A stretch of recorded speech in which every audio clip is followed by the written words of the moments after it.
आज आमी बानाबो सम्पूर्ण निरामिष एकटा अनुष्ठान बाड़ीर मतन भेज डाल बा नवरत्न डाल। एखाने आमी कड़ाई बसिए दिएछि, कड़ाईटा गरम हये गेछे। एखाने आमी एकटु सर्षेर तेल दिए देबो। एखाने आमी मुग डाल निएछि 1 ग्लास। एटाके आमी धुए परिष्कार करे रेखेछिलाम, एटाके आमी दिए देबो एर मध्य। एबार आमी डालटाके एकटु भेजे नेब।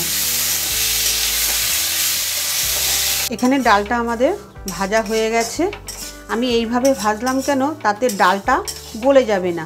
আর যদি আমি আগে ভেজে নিতাম তাহলে ডালটা না একদম গলে যেত। এখানে সেদ্ধ হবে কিন্তু পুরো গলে যাবে না, এই জন্য আমি এরকম করে ভেজে নিলাম। একটু তেল দিয়ে ভেজে নিলে কি ডালটা পুরো একদম গলে যাবে না। এবার আমি জল দিয়ে দেবো এর মধ্যে পরিমাণ মতন, যাতে সেদ্ধ হয়ে যায়।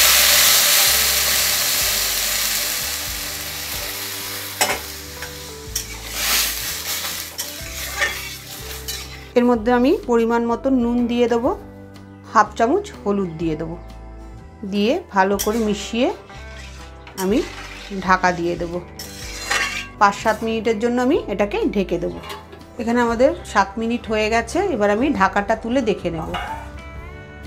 এই দেখো একদম ডাল সেদ্ধ হয়ে গেছে, কিন্তু একদম গলে যায়নি। আমি হালকা করে একটু কাটা দিয়ে নেব, হালকা করে, বেশি না, বেশি গলিয়ে দেবো না, তাহলে দেখতে ভালো লাগবে না, খেতেও ভালো লাগবে না। এরকম করে দেবে একটু, যাতে ডাটো ডাটো থাকে। এবার আমরা অন্য পাত্রে নামিয়ে নেব এটাকে, ডালটাকে। এখানে আমি আবার কড়াই বসিয়ে দিয়েছি, এর মধ্যে আমি সর্ষের তেল দিয়ে দেব পরিমাণ মতো।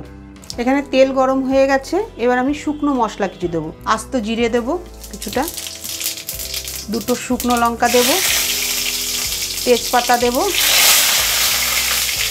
আর 4টে ছোটো এলাচ দেবো।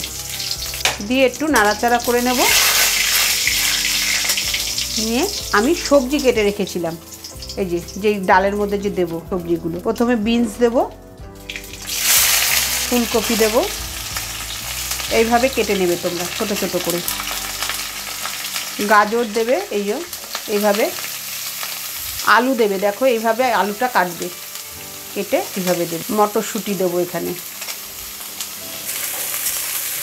এগুলো একটু ভালো করে ভেজে নেব। এর মধ্যে একটু নুন দেবো আমরা, ডালে অল্প হলুদও দেব।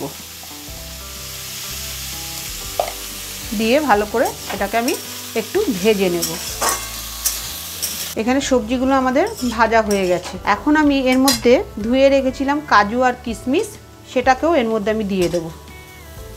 দিয়ে একটু নাড়াচাড়া করে আমি এর মধ্যে একটু জিরের গুঁড়ো দেব, ভাজা জিরের গুঁড়ো। তোমরা একটু ভেজে নেবে, তেলে নেবে, তারপরে মিক্সিতে গুঁড়ো করে নেবে। ভাজা জিরের গুঁড়ো আমি 1.5 চামচ দিয়ে দিলাম। ভাজাটা দিলে কি টেস্টটা ভালো হবে। রঙের জন্য আমি এখানে কাশ্মীরি লঙ্কার গুঁড়ো দেব। দিয়ে আবার একটু মিশিয়ে নেব সবজিগুলোর মধ্যে। কাশ্মীরি লঙ্কার গুঁড়োটা তুমি আগে দেবে না, ডালটা দেওয়ার আগেই আমি এটা দেবো, নাহলে পুরো তিতা হয়ে যাবে। এখন আমি ডালটা দিয়ে দেবো। কাশ্মীরি লঙ্কার গুঁড়ো দেওয়ার সঙ্গে সঙ্গে কিছুটা সময় পরেই ডালটা দিয়ে দেবে। এখন আমি এর মধ্যে 4টে চেরা কাঁচা লঙ্কা দিয়ে দেবো। দিয়ে ভালো করে মিশিয়ে নেব। একটু ঢেকে দেবো 2-3 মিনিটের জন্য, বেশিক্ষণ না। এখানে আমাদের 2-3 মিনিট হয়ে গেছে। এবার আমি দেখে নেব, একদম সব সেদ্ধ হয়ে গেছে, সবজিও সেদ্ধ হয়ে গেছে। আমাদের ডালটা হয়ে এসছে। এবার আমি নামানোর আগে মিষ্টি দেব, যেহেতু নিরামিষ ডাল। 1 চামচ গরম মশলা দেব, 1 চামচ ঘি দিয়ে দেব। দিয়ে আমি ভালো করে ডালটাকে নাড়িয়ে নেব। এরকম করে বাড়িতে করে খেয়ে দেখো, ভালো লাগলে একটা লাইক করো, শেয়ার করো। এরকম নতুন নতুন রেসিপি পাওয়ার জন্য তোমরা চ্যানেলটাকে সাবস্ক্রাইব করতে কিন্তু ভুলো না।